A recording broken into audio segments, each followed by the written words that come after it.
What's going on, YouTube world? Welcome back to a Little Bit Man Gaming, where you see the title on my shoulder. That means only one thing. So, wrestling review, right? For Monday Night Raw. And I'm going to make sure my mic was all the way on. Yes, it is. Okay, yeah. So, Monday Night Raw review. But first things first, you can hit that like, subscribe, share, notification button. Also, leave a comment down below. Do all those great things because it helps the channel, helps me, helps everything, gets my name out there to the YouTube masses. And, yeah, just helps me grow bigger and bigger. And like I said, we got to go 100 subscribers. The watch time hours, I'm getting up in those, so those are good things. So just keep them coming. With that being said, let's get into it.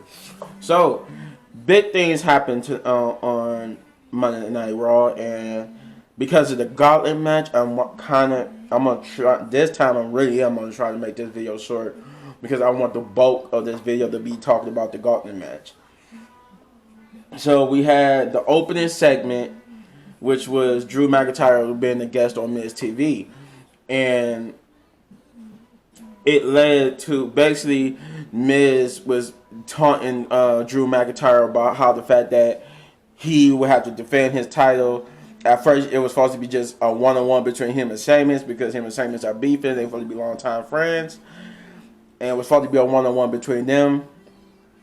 And then WWE management had other ideas. They instead of making them one-on-one, they made Drew McIntyre defend the title in an Elimination Chamber match, which it still includes Sheamus, but then it includes, Randy Orton. Not only Sheamus, but Randy Orton, Jeff Hardy, The Miz himself, and then and others, basically. AJ Styles too. That's what I was trying to think about. Yeah, it was Sheamus, AJ Styles, Randy Orton, Jeff Hardy, Drew McIntyre himself, and The Miz. 6 people, right?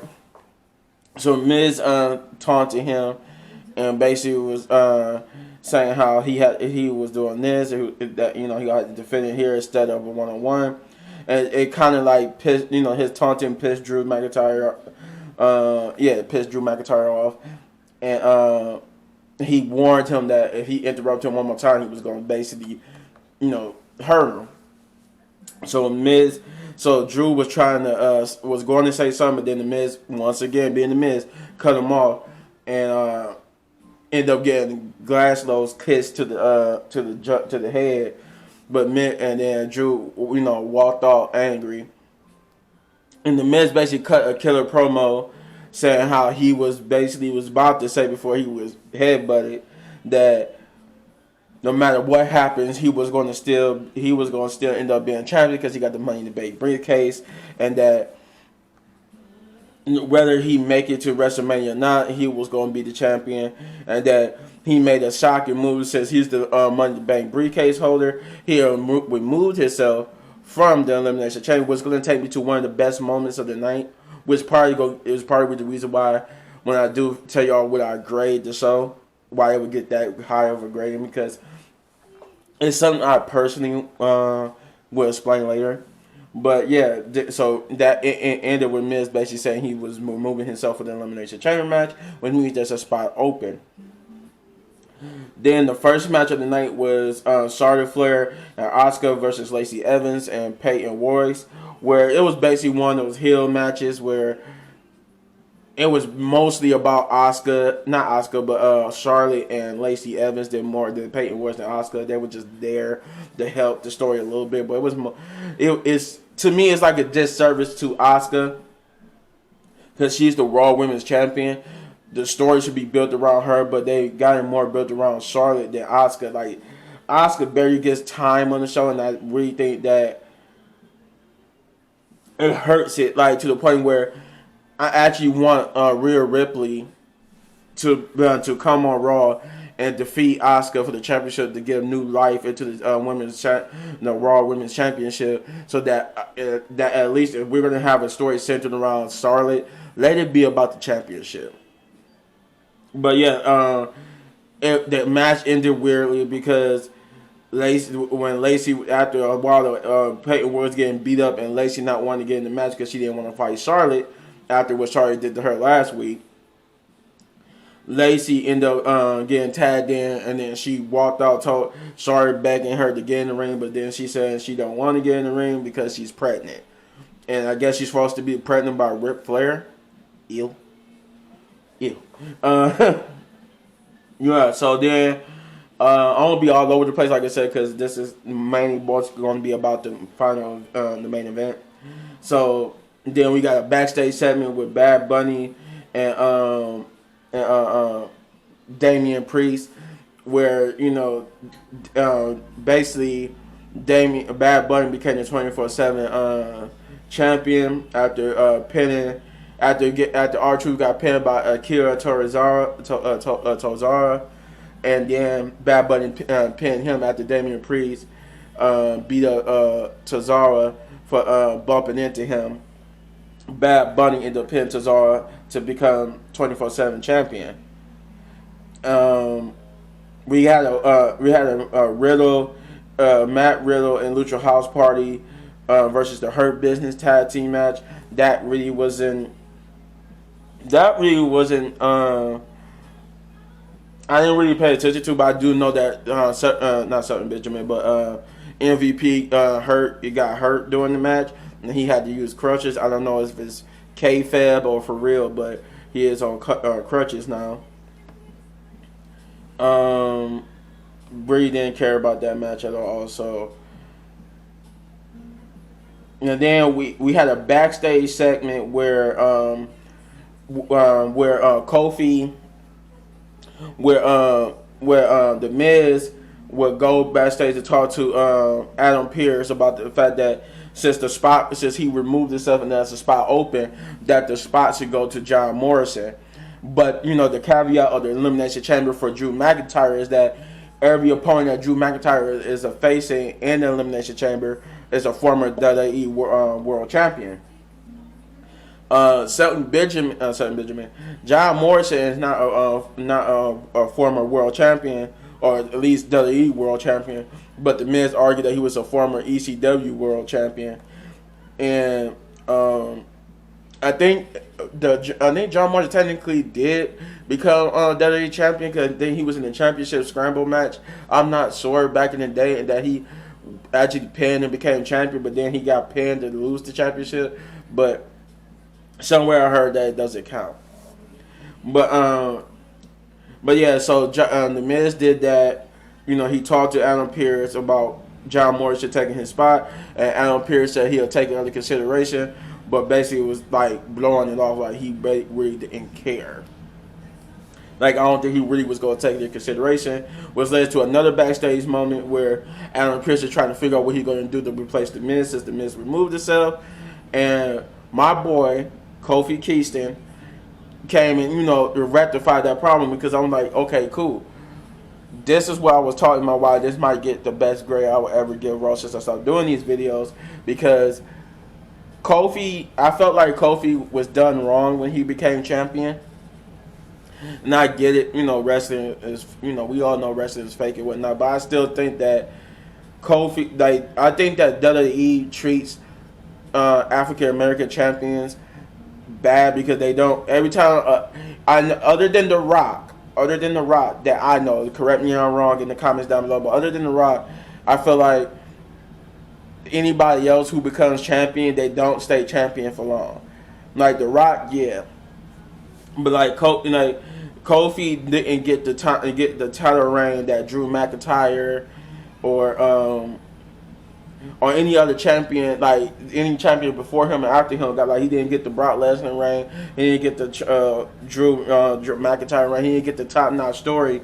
He got the top notch story for a couple of months, then was fed to Brock Lesnar, and he just lost the title and never even had a chance to compete for the title again. They just pushed her back into the tag team picture, and I felt like that was stupid.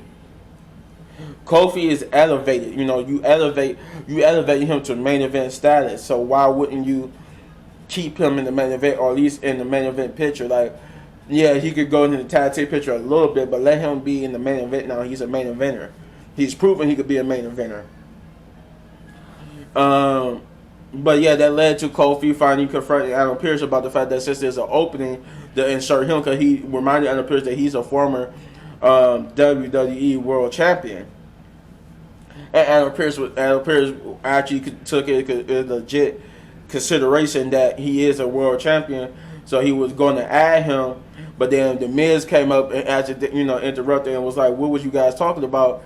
Because he was getting ready to talk to him about what they were talking about earlier, but then he realized they were talking about something with Kofi, and Kofi and them let him know that they were talking about the fact that he should be inserted in his place as the Miz didn't want to be there, and the Miz, thinking he had an agreement with, Adam Pearce, caused an argument with Kofi to where Adam Pearce broke it up after like two kids bickering over something. He went, "Hey, okay, this is what we're gonna do."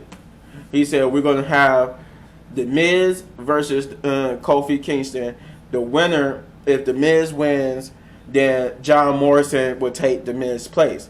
But is Kofi Kingston win, Kofi Kingston would be inserted into the match. Would be inserted into the Elimination Chamber match, and if he wins, he would be inserted to the Gauntlet match later on that night in the Miz's place.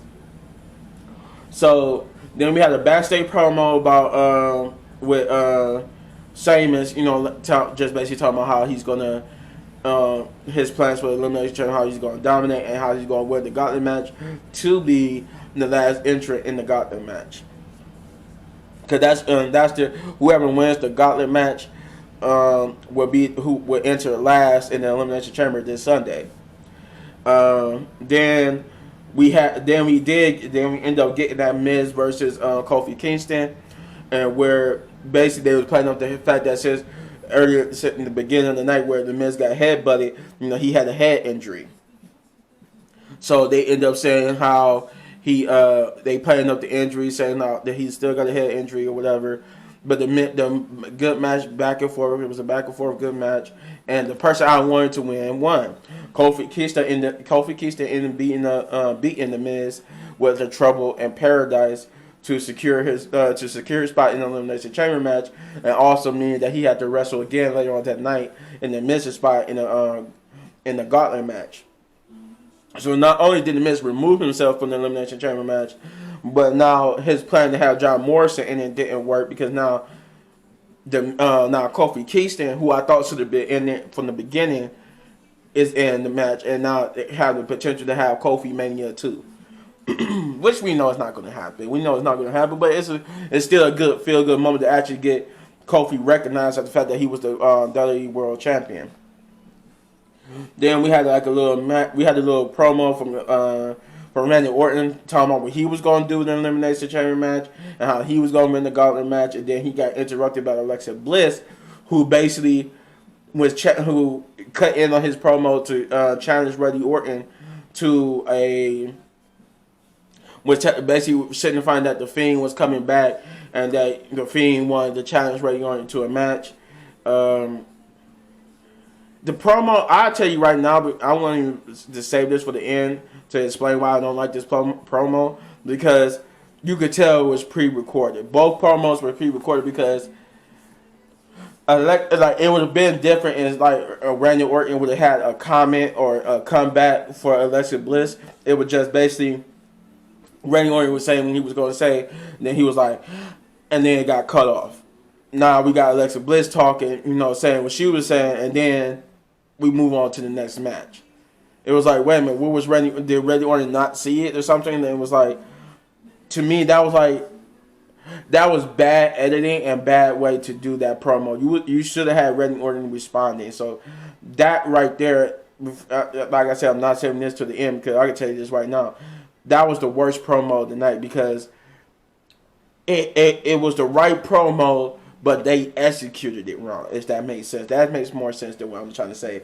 Is that the execution on this promo made that promo horrible because you got two people talking and then nobody responded to each other. So it's like you could tell it was pre-recorded. You could tell that Randy Orton didn't even have another promo responding to that. It was just we didn't see nothing until the end. But I'll get to that in a minute.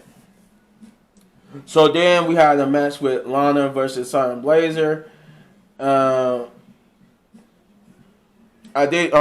forgot. I really didn't pay attention to the match, but I know Simon Blazer won by tapping Lana out. Moving on. But they did, promote the fact that it's going to be, I think it's basically going to be the Simon Blazer and Nia Jax versus Lana and Naomi. And then the next challengers will be the NXT Dusty Rhodes women's winners, which is damn, I forgot who the women were. Hold on, let me go back to my notes. I have my notes over here. Who won the women's? Dakota Kai and Gonzalez. And they will be the next challengers after Naomi and Lana. So now before we get to the main event, we got one more promo, which is Braun Strowman confronting Adam Pearce, basically saying that while he was a former, Universal champion, he wasn't technically not the WWE champion, but he was a former world champion nonetheless. And why was he added to the Elimination Chamber match? And Adam Pearce said he would take it under consideration. He understands his grief and that he doesn't want what happened last time to happen again. And he said he doesn't have control over it, but he said Shane McMahon made him seem like he had the control over it. But Braun Strowman told him, since you obviously telling me that you don't got control, tell Shane that he better make it right, or it's going to be hell to pay. Basically, I guess he's going to start destroying competitors and stuff if he don't get inserted into the Elimination Chamber match. So then you got the Gauntlet match. And the Gauntlet match started off with Kofi Kingston and AJ Styles. And like I said, I'm happy. This is where actually I had missed most of Raw, and I had to rewatch Raw. But I came in on this part, so I was like, "Why is Kofi in the match?"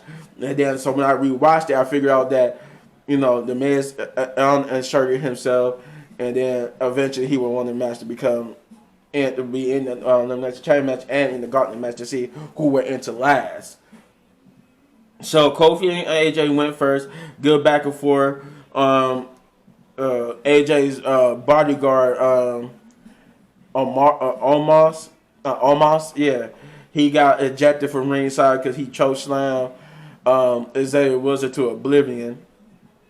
And then the distraction caused AJ to be able to get like a little leg injury on Kofi, and he worked the leg, ended up getting a submission on Kofi, which eliminated Kofi.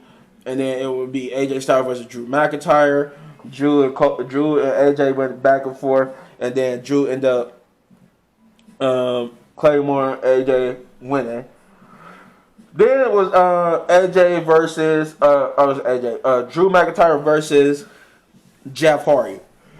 That's another person I wanted to see in the match because Jeff Hardy, I feel like Jeff Hardy and Kofi should be always in the title picture because they was former world champions.